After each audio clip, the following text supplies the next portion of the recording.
mais uma boa noite para você, meu caro ouvinte, minha cara ouvinte. Vamos com mais um episódio do nosso podcast do sono, episódio número 20 e qualquer coisa. Hoje eu selecionei uma atividade especial para o nosso tempo de ir para o berço. Eu selecionei um livro infantil. Eu vou ler esse livro tal qual uma mãe, um pai dedicado. Uma mãe dedicada lê para o seu filho antes da hora da soneca um livro infantil para embalar seu pimpolho ou sua pimpolha no mundo de Doutor Hipnos, no mundo de Senhor Morfeus. Então vamos aqui com a leitura do livro Tenho Medo, mas Dou um Jeitinho, da escritora Ruth Rocha e Dora Lorsch. Ruth Rocha é grande escritora de livros infantis que eu desconhecia até 10 minutos atrás, com ilustrações de Walter Ono. Será que ele é parente da Yoko Ono? Que é um nome muito peculiar, né? Para você ter repetido. Ono. Esse é o Walter Ono. Né? Então, a Yoko Ono é uma artista aí, artista plástica, musicista experimental, o que não impede dela ter um irmão, um primo distante, que é o Walter Ono, que faz ilustrações para livros infantis. Vou tomar um chá aqui.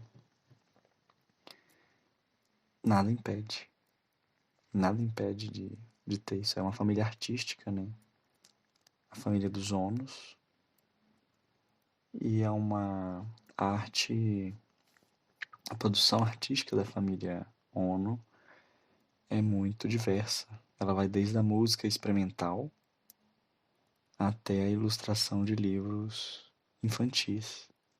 Então eu quero acreditar nisso. Então eu vou descrever, quando necessário, as imagens, as ilustrações do Walter Ono, até porque eu já falei muito dele, né? Eu acho que a gente tem que dar um crédito para o trabalho do ilustrador Senhor Ono. Então tem aqui o livro, né? Como eu já disse, a capa dele tem o título, né? Assim como todo livro. Tenho medo, mas dou um jeitinho. E aí tem um menino desenhado, com os olhinhos fechados, nariz redondinho, carinha dele bem redondinha, né? Meio rechonchuda, assim, com um sorrisinho, um sorriso de contentamento verdadeiro, um sorriso de satisfação. E ele tá fazendo o barulho do portão ali agora. Deve estar horrível, né? Mas ele tá dentro de uma boia, dentro de uma piscina, né? Do mar, não sei, da água. Bem bonitinho aqui. Então vou descendo aqui o livro. Estou vendo em PDF. É um livro que as imagens são muito importantes, dá muito foco na imagem.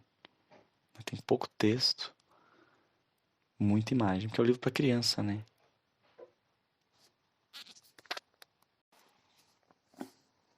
Vou aqui para a primeira... colocar melhor assim. Para a primeira página. Eu tinha muito medo de atravessar a rua, porque tinha medo de ser atropelado. E aí tem um menino na capa, né?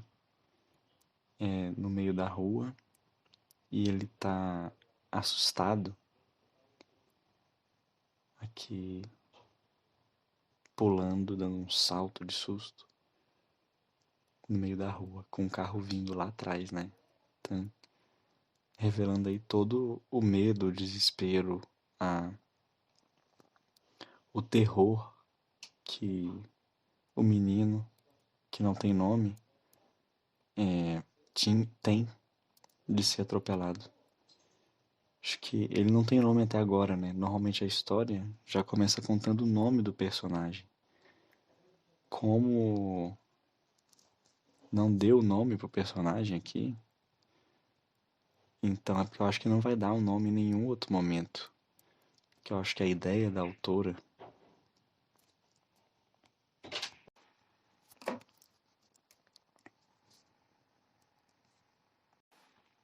o negócio caiu ali do outro lado do meu quarto, eu fui lá pegar. Mas eu acho que a ideia da autora com isso, não dando um nome para a criança, é criar uma história que consiga dialogar de maneira semiótica, vamos colocar assim, com a criança que está lendo. Porque o personagem da história é uma criança sem nome. Ela, ao mesmo tempo que tem a sua imagem projetada nas folhas do livro, ela não tem nome. Então ela pode assumir a personalidade de qualquer criança. Ela pode ser qualquer criança. Porque toda criança tem o quê? Medos. Muitos medos. Porque ela está conhecendo o mundo ainda. Então a escolha da autora de não colocar um nome pro personagem tem esse sentido dialógico, né? De que a criança que leia o livro consiga se ver ali, né? O personagem tem medo de atravessar a rua, mas esse personagem não tem nome. O livro é escrito em primeira pessoa, né? Eu tinha muito medo de atravessar a rua. Eu quem? Esse eu pode ser o personagem abstrato. Esse eu pode ser o leitor. Pode ser outra criança. Pode ser qualquer pessoa. Então, eu acho que essa reflexão muito profunda que a autora já traz na primeira página do livro. Então vamos para a segunda. Mas aí, na segunda tem aqui. Mas aprendi a atravessar com cuidado, a olhar para os lados e atravessar a faixa e a obedecer o sinal. Então a gente já vê que na segunda página do livro já tem a moral. E a ilustração dessa página é o menino olhando, assim, com um rosto de contentamento pro sinal, né? Pro sinal vermelho, amarelo e verde do semáforo. Então ele tinha medo de andar na rua, porque não queria ser atropelado. Mas aí, nosso personagem anônimo, né? Esse eu, que ao mesmo tempo que tem sua personalidade, não tem nenhuma, porque pode ser a todos, ele aprendeu a atravessar com cuidado. E aí vem a moral, o ensinamento.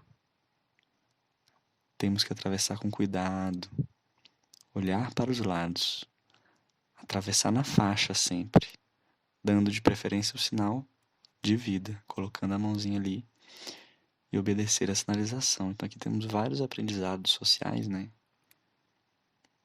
Que é a disciplina do trânsito, que o nosso personagem anônimo aqui tem que ele já aprendeu, né? Então a história continua.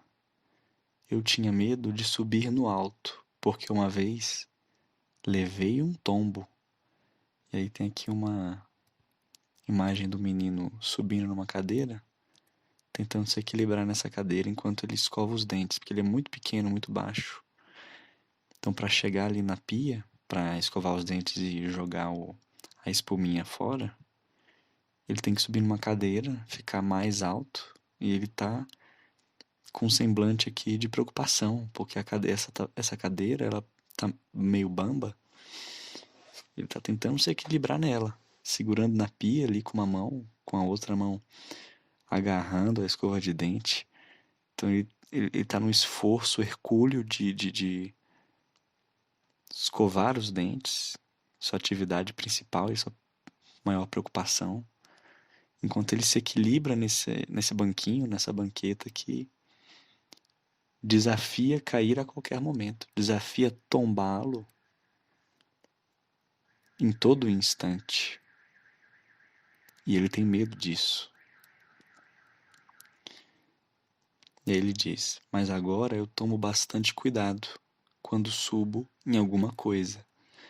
Então aqui a imagem já mostra ele subindo na mesma banquetinha para ficar na altura da pia.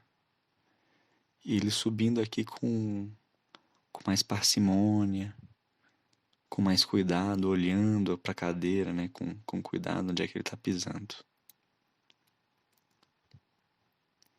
Aí depois vem a próxima página. Eu tinha muito medo de água,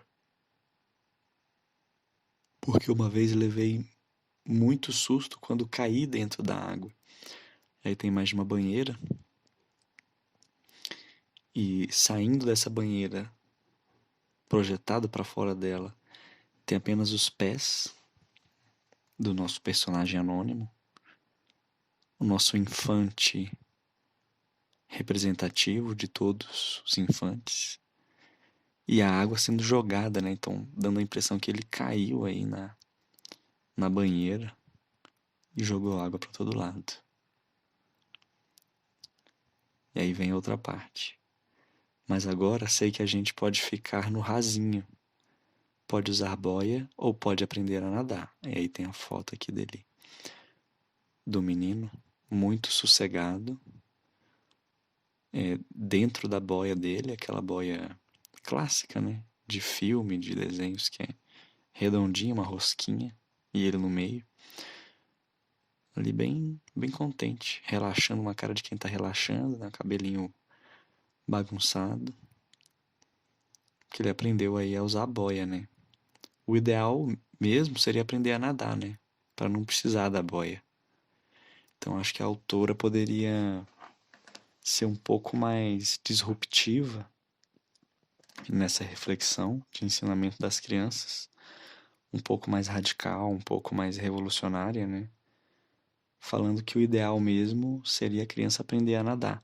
Porque a criança aprendendo a nadar, ela não precisa se contentar com o raso, de ficar no rasinho, como está escrito ali. Porque sabendo nadar, ela vai poder explorar toda a piscina, né? E isso é muito importante para a infância também. É o explorar o mundo, né? Explorar as possibilidades, explorar o corpo, o mundo que o cerca. Então, aprender a nadar levaria esse grande aprendizado de explorar o próprio corpo, né? Aprender a nadar, movimentar os membros, né? Organizar esses membros em uma ação mais precisa e coordenada que resulte no comportamento, na ação de nadar. Permite também que essa criança ela não fique dependente ali de ficar sempre no raso. Ela pode ir para o fundo, nem que seja por um momento breve, nadando e volta, né? Dá um mergulho e volta, não se afoga. Então faltou essa disrupção da autora, que eu senti falta disso. Mas eu entendo também que aqui ela está sendo cautelosa, né? Ela quer inspirar as crianças a terem mais cuidado. Então, na próxima página, lá vem: eu tinha muito medo do fogão, porque uma vez fui ver que estava quente e estava. Aí tem a imagem aqui do menino, tem do lado de um fogão. Esse fogão está com a boca aberta, né, no forno. Tem vários pães de queijo dentro de uma travessa nesse forno, saindo bastante fumaça, né, mostrando aí que realmente é um objeto que tem uma temperatura elevada. E ele está olhando com um ar de tristeza, um semblante abatido para esse forno, enquanto ele segura uma mão com a outra mão e está com o dedo na boca, conotando aí que o nosso infante foi pegar, né, a bandeja, a travessa aqui de pães de queijo, acabou queimando o dedo, né? Enfim, é uma criança que já é do tamanho de um fogão aqui, né? A escala, tô analisando aqui. E eu acho que aqui também esse é um erro que uma criança dessa estatura, dessa idade, não deveria mais estar cometendo. Ela já sabe que é bastante quente uma travessa de alumínio que vai ao forno. Então, acho que está com um aprendizado um pouco defasado essa criança, né? Mas tudo bem. Todo dia é um dia de aprendizado. Todo dia é um dia de descobertas. Ele pode ter feito essa descoberta um pouco mais tarde, né? De que coisas que estão no forno são quentes e vão te machucar. Mas o importante é que a descoberta foi feita, né? É isso que importa. Antes tarde do que nunca. E aí na próxima página vem aqui. Mas agora, bocejei aqui. Mas agora eu sei que usando com cuidado a gente pode fazer coisas ótimas no fogão. E a imagem é esse menino, né? O nosso menino, do lado da mãe. E a mãe muito cautelosa aqui com o seu avental, com as suas luvas de cozinha, retira do forno um bolo quente e o menino observa atenciosamente, esperando assim, comer esse bolo. Ele está olhando para o bolo que a mãe está tirando do forno com uma avidez, que é a avidez de quem espera o primeiro gole de água depois de ter passado dias no deserto. Ele estica, ele suplica as suas mãos em direção ao bolo, como quem suplica, aí nesse exemplo que eu acabei de dar, a água, depois de ter passado por um deserto. Vamos para a próxima página. Eu tinha muito medo de faca e de tesoura, porque uma vez eu cortei o dedo. Aqui tem uma foto do menino todo desengonçado tentando cortar um papel com uma tesoura que é do tamanho da cabeça dele. É maior que a cabeça dele, pra falar a verdade, um pouco. Por isso que ele tá desengonçado, né? Quem foi que deu essa tesoura desse tamanho pra uma criança? Porque se ele pegou sozinho, escondido, aí é menos mal. Mas ainda a gente tem que pensar quem que deixou uma tesoura desse porte, desse calibre altíssimo, disponível aí para que uma criança pudesse pegar. Mas é uma questão séria, eu acho que a gente chegou na parte mais séria do livro, né? Que é a questão de facas e tesouras, que podem causar muitos acidentes. A questão ali da água também, né? Muito importante da gente estar sempre atento. Então vamos para a próxima página aqui, que diz: mas agora aprendi como é que se usa a tesoura para não ser perigoso. Então o menino está com a mesma tesoura, que é do tamanho da cabeça dele, segurando agora de um jeito bastante preciso, com seu polegar opositor localizado ali na argola, né, da tesoura de maneira correta, em oposição aos dedos indicador e médio, segurando essa tesoura, que é a maneira correta, mundialmente sabida, de como se segurar uma tesoura. E aí ele está cortando um papel grande aqui, uma cartolina, e olhando com muita atenção o que ele está cortando, né?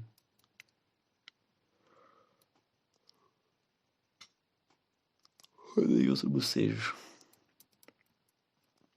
Próxima página. Eu tinha muito medo de tomada, que uma vez levei um choque.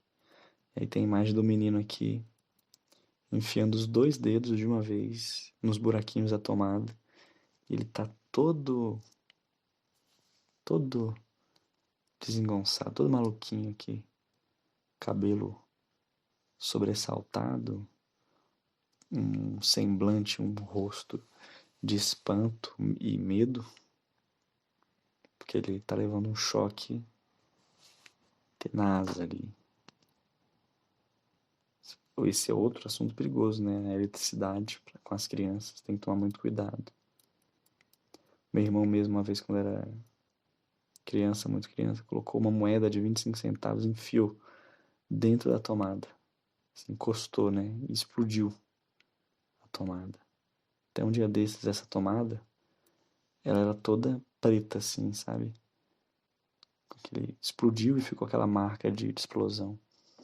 Foi trocada recentemente aí, quando reformou a minha casa. Mas até então, a parede tinha uma mancha preta ali dessa queimadura. Aí vem a próxima página. Mas aprendi que não tem nada que brincar com tomada. Realmente, não pode brincar com a tomada. Tomada é bom para ligar o meu som ou a máquina de fazer bolo, também conhecida como forno, né? Que não é tecnicamente uma máquina de fazer bolo, que faz outras coisas também, mas na cabeça da criança, né, é uma máquina de fazer bolo. Ele está falando aqui com suas próprias palavras. E na mente da criança, o forno é uma máquina de fazer bolo. Mas a gente também tem que atentar para essa criança que o forno serve para diversas utilidades, não apenas para fazer o bolo. E aí a imagem aqui é o menino deitado no chão, né? E ele ligou a caixa de som, de discos de vinil, na tomada e tá deitado, escutando a sua música, bastante feliz. Aí vamos lá, próxima página. Mas afinal, chegando pro final aqui do livro, né? Caminhando pros finalmente. Mas afinal, ter medo serve para alguma coisa? Aí mostra uma imagem do menino aqui, preocupado. Aí vem, serve sim, porque tem coisas que são perigosas, mas a gente pode aprender como mandar nos medos, né? Então aquele menino agora tá com uma cara de destemido, né? Tá pegando aqui uma representação do medo, que é o desenhista que fez de maneira muito interessante o medo sendo um raio estranho, espectral, que ronda a figura aqui do nosso menino. Mas ele aprendeu a lidar com os medos, né? A mandar nos medos. Então ele tá pegando esse raio espectral, esse espectro que ronda e segue, persegue, insiste e teima em tornar a vida desconfortável. Ele tá dominando esse espectro, esse raio, e tá colocando no bolso, né? Como quem diz: eu dominei esse campo da vida. não mais sou levado pelos medos, mas eu levo e controlo os meus medos comigo. Poético, essa parte aqui. E chegamos então ao fim do livro, né? Onde o garoto ele aprende a dominar então os medos, ele assume a importância do medo, né? Existem coisas perigosas, nós temos que ter medo porque o medo é esse sentimento que alerta, nos deixa despertos, a prestar mais atenção no que está ao nosso redor, no que a gente está sentindo, né? Então o medo ele tem uma utilidade, ele cumpre uma função para a vida, mas essa função não pode ser desmedida. A gente tem que aprender a mandar nos medos, né? Controlar, saber avaliar bem esse medo. Então, o livro termina com essa mensagem muito importante para a juventude, em especial a juventude aí dos 6 a 5, né? 10 anos de idade, 8, não sei qual é a faixa etária desse livro aqui. E na capa final, né, do livro, aqui na contracapa, vemos aqui que esse livro faz parte da coleção Os Medos que eu tenho. Então tem uma coleção de livros. Então vamos ler aqui o resumo do livro escrito. Este livro pretende mostrar às crianças algumas situações do dia a dia que envolvem um perigo real. Fogão aceso, objetos cortantes, rua com trânsito. Mas ao mesmo tempo que existem maneiras de lidar com esses perigos. Num primeiro momento, texto e imagem despertam o receio perante essas situações. Porém, logo em seguida, aliviam a tensão, colocando a criança diante da solução para o medo que a aflige. Dora Loche.